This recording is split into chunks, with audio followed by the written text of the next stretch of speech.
Hello, my name is Serafina. I'm the CEO and founder of Intentional Simplicity LLC. We're a wellness-based private practice that focuses on who you are and why you are. We incorporate wellness, mindfulness, creativity, and all things well into each of our episodes. So while you're here, you're going to learn a lot about who you are and also a little bit about me.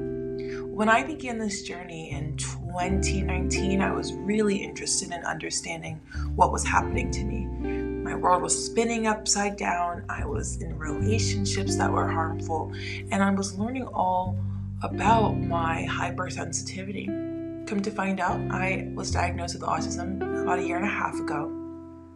And it was really a life-changing moment for me. I gave myself the space to just breathe and learn about what it's like to be a 20-something-year-old individual now catching up to their body and to their senses. And since taking that leap, it's been a beautiful experience of ups and downs, and of course, peace.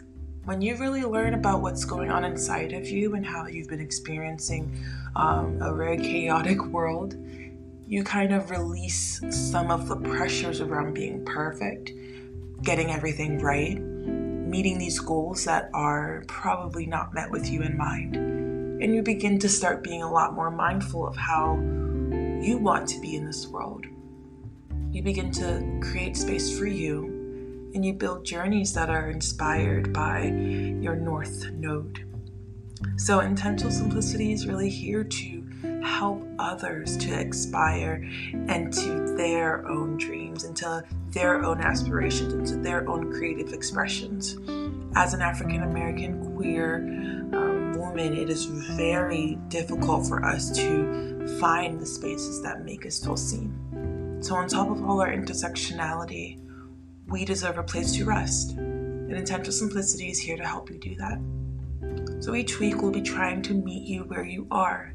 We'll show up for you, we'll have conversations, and we'll be exploring the deeps of what your unconscious is asking for through a spiritual lens.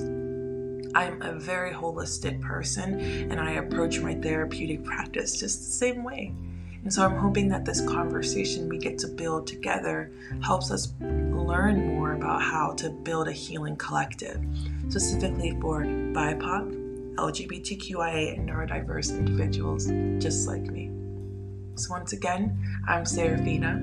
Thanks for stopping by, and continue to be intentional and simplistic in all you do. See ya!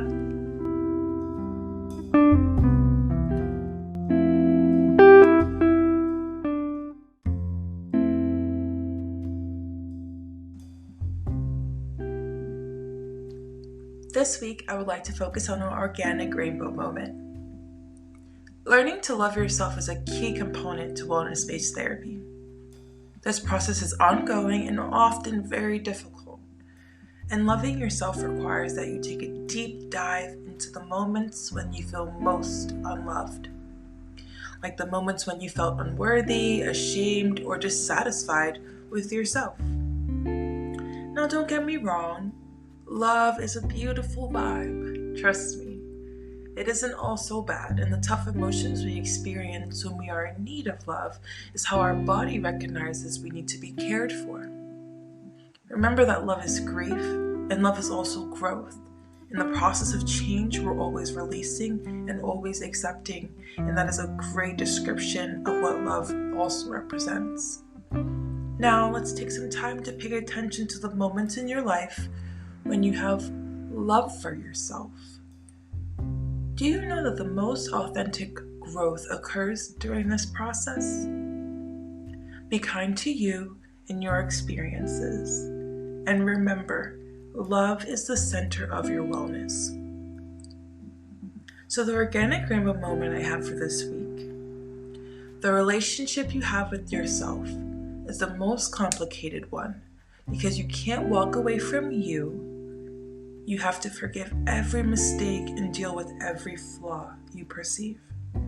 You have to find a way to love you, even when you don't want to love you. So if you're asking, Serafina, how do I love myself? you are in the right spot, because I've got some helpful tips for you. So number 1, be gentle with yourself. Give yourself so much compassion, so much love, and also give that to others. Consider the language that you use and how you talk to yourself, because this really helps us create space around how we feel and what we may need. Recently, I work with my clients about exploring their introspection, and I remind them to speak to themselves as if they were on the outside looking in. So for example, this could look like, Serafina is really in need of love right now. Serafina is feeling kind of hungry. Serafina says that she may be overwhelmed. And you now get the space to see how you, your body, your ego, the self is reacting to your environment from an outside perspective. Sort of like doing therapy with yourself, okay? Number 2, let your emotions and experiences be as they are.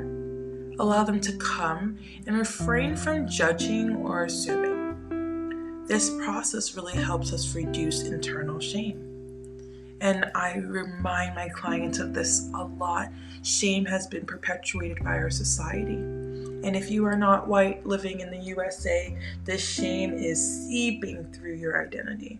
Unfortunately, even if you are white living in the USA, the way you examine and see yourself is a direct reflection of how you view your world.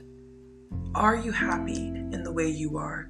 Are you actively understanding your narrative? Are you aware of how you impact the world and how the world impacts you? Reducing the judgment and reducing the assumptions gives you space to be present with the information right in front of you. And these emotions are like signposts. They give you insight as to what is going on inward. Number 3. Explore narrative and get in touch with you. What do you say? How do you communicate? What do your words mean?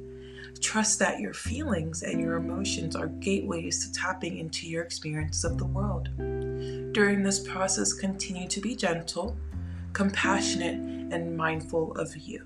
Like I stated earlier, this is the key to not causing yourself more heartache. And number 4. The ultimate practice of loving yourself is to continue moving through the process of accepting yourself. Don't give up on you. Never give up on you. The more love you have for yourself, the more love you have to give to others. All right, guys, great job this week. Really take some time to think about how you can love yourself more.